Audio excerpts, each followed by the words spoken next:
In today's video, I'm going to teach you how to match multiple payments to one invoice in QuickBooks Online. If a customer pays an invoice in more than one installment, QuickBooks Online makes it easy to apply those separate payments to the same invoice without creating duplicate sales records or changing the original invoice amount. The key is to record each payment individually and make sure each one is connected to the same open invoice.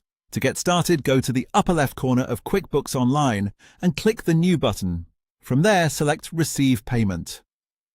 This opens the payment window where you'll tell QuickBooks which customer paid and which invoice the payment should be applied to.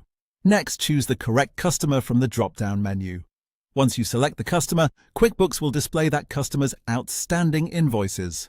From the list, select the invoice that the payment is for. This is important because it ensures the payment is linked to the right transaction and the balance updates correctly.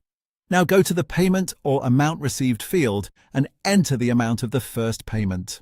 If the customer only paid part of the total invoice, just enter the amount you actually received. QuickBooks will automatically leave the remaining balance open on that invoice. After that, choose the correct deposit to account. In many cases, this will be undeposited funds, especially if you plan to group payments together later when making a bank deposit. Choosing the right account here helps keep your records clean and makes reconciliation easier later on. Once everything looks correct, click Save Anew. This saves the first payment and immediately opens a fresh Receive Payment screen so you can record the next one.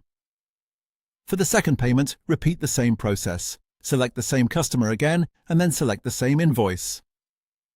QuickBooks will show the remaining open balance so you can clearly see how much is still due.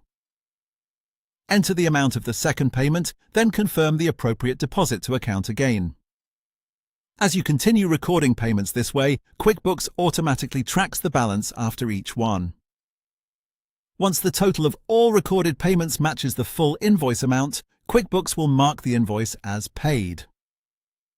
That's all there is to it. Recording multiple payments this way keeps your customer balances accurate, your invoice history clear, and your bookkeeping much more organized inside QuickBooks Online.